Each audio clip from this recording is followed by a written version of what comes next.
J'espère que vous aurez apprécié cette première vidéo si vous l'avez vue. Et j'espère qu'en tout cas cette deuxième vidéo vous plaira également. Ah, donc on est parti pour ce Serbie-Suisse. Donc on a gardé la même compo. On a gardé la même compo pour ce match contre la Serbie. Donc avec juste, quand je vous rappelle, Mbolo qui a été sorti pour à la place de Seferovic blessé. Et donc on est parti pour ce match. On se retrouvera donc pour les meilleurs moments de ce match. Allez, d'abord on commence donc avec chacun. Zuber, Zemani, Seferovic. Pour Zemani, Zemani qui a déjà marqué 2 buts, il va marquer 3e, mais non. Quel arrêt d'Akinfeyev. Ça peut peut-être pas terminer sur ce corner, Rodriguez. Non, ça donnera pas grand chose. Laïch, attention, Shaqiri, pour ce corner, cette touche, pardon. Zemani, Chaka qui frappe. Ah, ça ne donne rien, mais on s'échauffe, on va peut-être trouver la ligne rapidement, on frappe de loin, on essaye de trouver la solution. Ce corner pareil qui donne à rien, les corners sont pas très bien tirés depuis le début. Le dégagement sur Mitrovic. Tadic sur Mitrovic. Ah, une petite faute. On a fait une petite faute. Faute intelligente peut-être parce qu'il partait en contre-attaque. Balle pour Kolarov. Pour Laïc. Laïc qui est contre le ballon. Ivanovic. Qui va rejouer avec Laïc. Laïc qui a d'espace. Et la frappe. Et le but. Le but de Laïc. 1-0 pour la Serbie contre le cours de jeu. En effet, comme vous pouvez voir, ils ont dominé quand même le match. On n'a pas vu montrer toute l'action, mais on dominé. Et là, un tir à but réussite maximale. Il va falloir vite qu'on se remette rapidement dans ce match pour pouvoir valider notre qualification dès le deuxième match. Et pourquoi pas sur cette action avec Zemani. Attention. Non, ça ne donnera rien, même pas cadré. Ah là là là. J'espère qu'on va revenir rapidement dans ce match pour pas se mettre en difficulté. Allez, Rodriguez, on se retrouve à 42e minute parce que justement, en fait, il n'y a pas c'est pas passé grand chose depuis. Zemani pour Berami. Berami. Oh là là, mais c'est pas cadré. On frappe beaucoup de loin, c'est vrai, parce que c'est très compact derrière. Et on trouve pas la solution. Mais les frappes de loin sont pas cadrées. Quoi. Attention, allez bien, Fecha.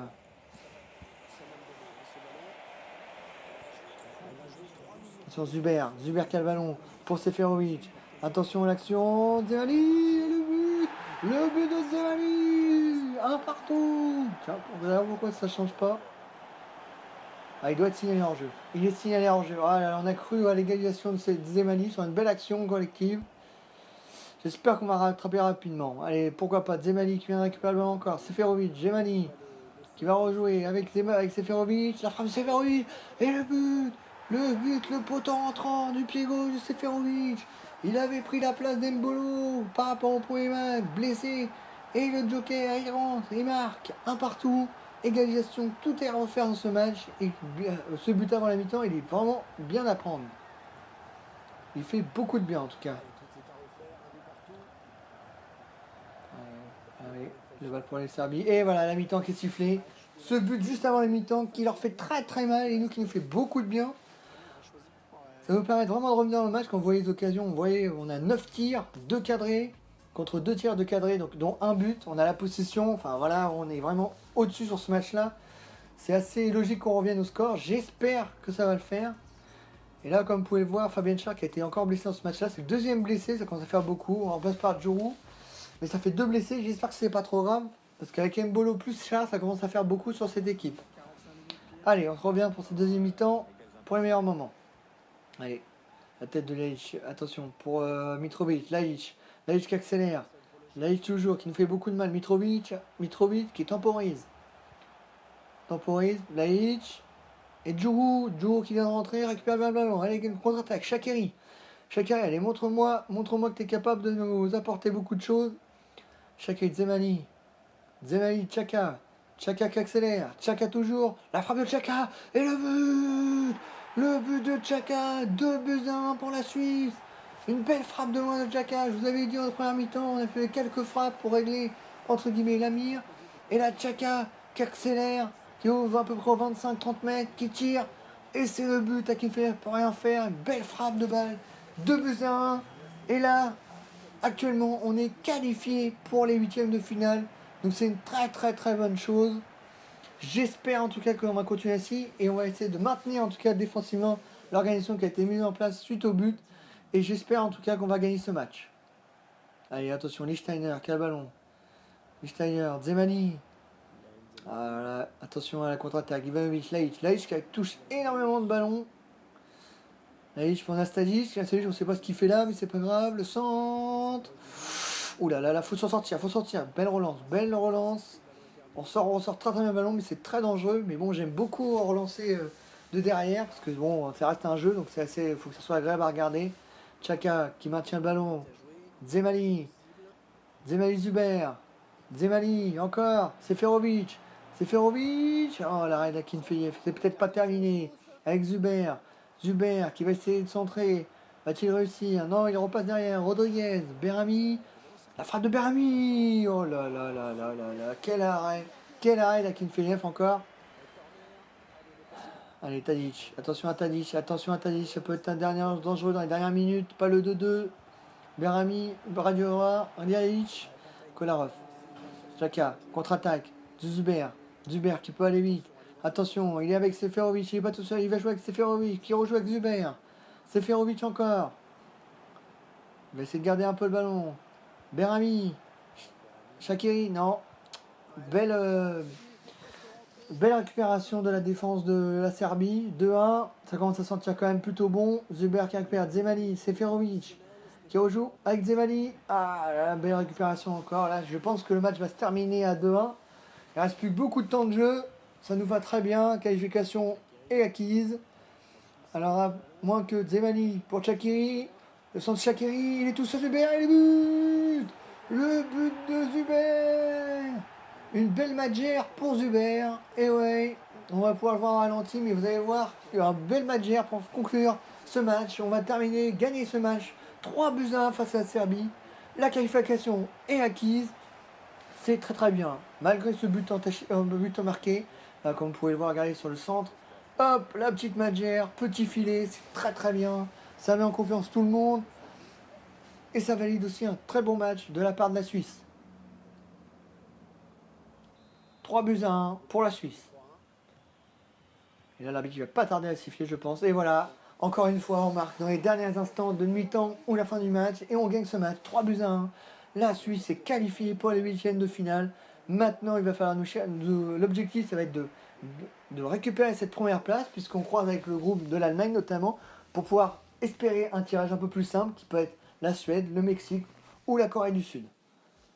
Et là, comme vous pouvez voir, là on voit bien, ouais, attention, ouais, le Brésil a gagné 2-0 contre le Costa Rica, c'est logique. C'est logique et du coup ça leur permet vraiment de se remettre en jambes. Attention, il faudra au moins un match nul pour être tranquille et pour espérer gagner passer ce tour en tant que promis. Et là vous voyez Fabien Char blessé. Ça fait le deuxième blessé dans cette Coupe du Monde, 2 matchs, 2 blessés. J'espère que ça ne va pas continuer comme ça parce que sinon on va pas finir avec beaucoup de joueurs dans cette Coupe du Monde et dans une équipe comme la Suisse. On ne peut pas trop se permettre de perdre autant de joueurs en route, surtout des joueurs importants comme Fabien Char ou Mbolo lors du premier match. Là, vous voyez, hein. On va peut-être regarder, je pense qu'on va aller regarder les stades, mais parce que je pensais que c'était par là, mais je pense qu'on va peut-être aller voir quand même la gravité de la blessure de Fabien Char. Non, on n'ira pas voir. Finalement, on n'ira pas voir. Donc, on se repart pour la Suisse contre le Costa Rica. Alors, vous allez dire peut-être que oui, il est un peu en décalage. C'est normal parce qu'en fait, je commente en différé mes matchs. Mais j'essaie d'être le plus naturel possible. Mais forcément, du coup, par rapport à la vidéo que je reviens, j'essaie d'être le plus actuel et le plus réactif possible. Et le plus naturel possible. Donc, du coup, c'est pour ça qu'il y a un peu de décalage. Et là, notamment, vous avez vu que Shaqiri, on avait vu Shaqiri à l'écran, mais depuis le début, il est quand même assez décevant. Alors, joueur à suivre, ok, mais bon, j'espère qu'il va faire un meilleur match sur le dernier match. Rappelez-vous qu'il nous faut juste un match nul pour terminer premier de ce groupe. Allez, on se retrouve à la 40e minute, parce que franchement, ce match-là, il s'est rien passé, mais alors, pas rien passé du tout. C'est vraiment ennuyeux, c'est vraiment triste. Peut-être que là, tiens, Shaqiri, justement, le centre. Ah, non, on a essayé de jouer le jeu à 2 dans la surface, mais bon, là, bien suivi de la part du Costa Rica qui va relancer. Vraiment, il se passe vraiment pas grand-chose dans ce match et ouais, c'est ennuyant, quoi.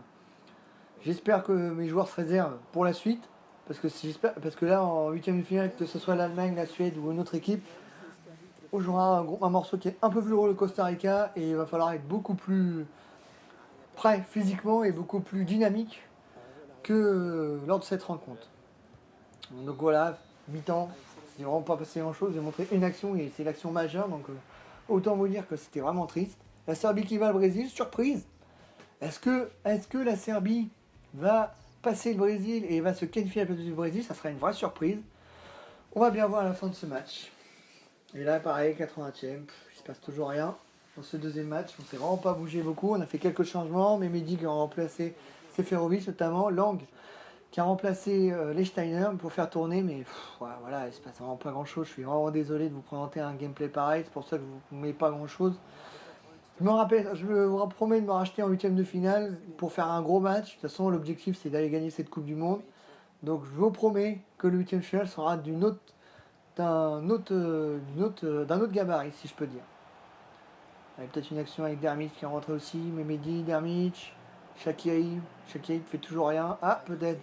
Voilà, avec une frappe de balle sur son pied gauche, il doit faire beaucoup mieux que ça. C'est décevant. C'est vraiment décevant comme match. Il se passe vraiment pas grand-chose. En tout cas, là, voilà, j'ai pas gros de commentaires à faire. La petite de Dermich, un peu Dermich. Un bel arrêt de Navas quand même, parce que c'est peut-être le meilleur joueur du Costa Rica. Mais bon, voilà, ça fait pas beaucoup. Hein. Ça fait vraiment pas beaucoup d'actions. Regardez même les changements d'aile. C'est vraiment pas terrible pour le Costa Rica. Vraiment décevant comme match. Petit gardon pour Michael Lang. Ce sont tacle en retard. Allez, on va peut-être essayer de finir le match correctement. Gagner ce match ou alors avoir une occasion qui ressemble à une occasion. Lang. Lang qui repasse derrière, c'est contré. Lang encore. Berami. Ah non, Lichtsteiner n'était pas sorti, autant pour moi. Je pense que j'ai dû faire rentrer à la place de peut-être de Tchaka, peut-être. Akanji qui est de là-haut, mais je sais pas ce qu'il fout aussi haut là. Rodriguez, voilà, ça sert à rien. Et voilà, l'arbitre siffle la fin du match. Le principal, c'est qu'on soit qualifié. Le principal, c'est qu'on termine premier de cette poule. Mais c'était un match qui était très très pauvre, pas beaucoup d'occasions. Ça m'a rappelé un peu le France-Danemark pour ceux qui l'ont vu, parce que c'était pareil, quoi. Sauf que là, on joue un peu plus parce que c'est dans le jeu, mais finalement, le résultat est le même, quoi. Et donc, vous allez voir, le Brésil vient de se qualifier, et en huitième de finale, nous affronterons la Suède, comme en IRL, donc c'est assez sympa. On va aller voir tout de suite les différentes phases de poule.